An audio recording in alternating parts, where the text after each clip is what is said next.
कल 25 मई 2025 को यूपीएससी का अटेम्प्ट हुआ है। जब से यूपीएससी सिविल सर्विसेज की प्रीलिम्स एग्ज़ाम उस दिन कंडक्ट हुई है और वो हमने दी है। तो कल हमारे जो एक्सपीरियंस रहे उस एग्ज़ाम के और कुछ चैलेंजेस भी हमें आए, तो वो सब कुछ मैं आपके साथ शेयर करना चाहता हूँ ताकि आपका जब प्रीलिम्स हो तो वो एकदम परफेक्ट जाए। तो ये मेरे प्रीलिम्स का हॉल टिकट है, बहुत ज़्यादा फोल्ड हो गई है, बट काम की बात ये है कि मुझे जो जो चीज़ें वहाँ पे ध्यान में आई मैंने ऐसा नोट डाउन करके नीचे लिख लिया था। तो यहाँ पे 3 चीज़ें लिखी है, इसके बाद यहाँ पे कुछ चीज़ें लिखी है और पूरा कोड लैंग्वेज में लिखा था। तो ये सब कुछ क्या है, तो प्रॉपरली अभी मैंने उसे यहाँ पे लिख लिया है नोट डाउन करके। तो ये सब कुछ आपको मैं समझाता हूँ।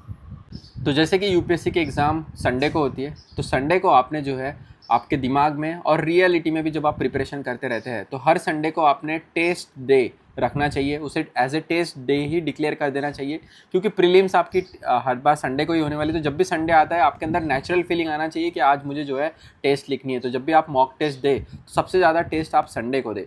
और दूसरी बात, उस दिन जो है आप नो मोबाइल डे ऐसा ऑब्जर्व ज़रूर करें, क्योंकि मोबाइल जो है हमारे अंदर एक जो पीस होता है, एक शांति होती है, उसको बार बार वो डिस्ट्रैक्ट कर देता है। नंबर ऑफ कुछ ना कुछ चीज़ें आती रहती, किसी का कॉल आएगा, कहीं हम कुछ सर्च करने चले जाएंगे, तो इससे डिस्ट्रैक्शन होता है। तो नो मोबाइल डे भी उसे डिक्लेयर कर ले। तो ये एक थॉट आया था। सेकंड थॉट, प्रीलिम्स एग्ज़ाम के 15 दिन पहले से आप एकदम सादा सिंपल खाना खाना शुरू कर दे, एकदम स्पाइसी वाला और एकदम मसालेदार। और अगर आप नॉन वेजिटेरियन हैं तो एकदम मतलब नॉन वेज खाते जा रहे हैं तो बिल्कुल आपका डाइजेशन सही नहीं रहेगा। और एग्ज़ाम के दिन इनडायरेक्टली डायरेक्टली आपको जो है वॉशरूम आ सकती है, टॉयलेट आ सकती है। सच बता रहा हूँ, ये फीलिंग वहाँ पर मैंने बहुत दूसरे कैंडिडेट के साथ में देखी, जो आपके प्रिपरेशन को, जो आपने साल भर किया है, उस चीज़ों को एकदम हार्शली डिस्टर्ब कर सकती है और हमारा ध्यान ऐसे फालतू चीज़ों में लग जाएगा।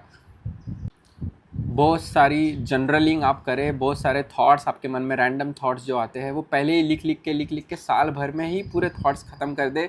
क्योंकि एग्ज़ाम टाइम में जब आप बैठते हैं तो फिर वहाँ थॉट्स आना शुरू होते हैं, क्या एग्ज़ाम में होगा नहीं होगा, फिर वो क्या सोचेगा, ये क्या सोचेगा, अगर मैं फिर मेरा खुद का फ्यूचर क्या होगा। ये सब कुछ क्वेश्चंस जो एक्स्ट्रा डाउट्स आते रहते हैं, जो नॉर्मल भी है, तो वो डाउट्स के आंसर आपके पास पहले चाहिए, ताकि एग्ज़ाम टाइम में आप इन डाउट्स को सॉल्व करने नहीं गए हैं, आप वहाँ पर गए हैं उस यूपीएससी के पेपर को सॉल्व करने के लिए। तो पूरा फोकस आपका उस पेपर में रहे। तो ये डाउट वाला सिस्टम, मेडिटेशन करो, जनरलिंग करो, लिखना करो, पर ये डाउट्स को हटा दो पूरी तरीके से, वो भी एग्ज़ाम के पहले ही।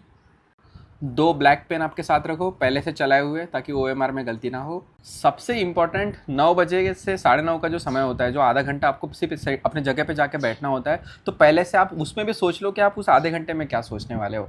तो वहाँ पे फिर से कुछ रैंडम थॉट नहीं आएंगे। तो ये सब कुछ बातों का आप ध्यान रखें और एक अच्छी वॉच साथ में रखें, जो कम्प्लीटली रिस्ट वॉच हो, एनालॉग।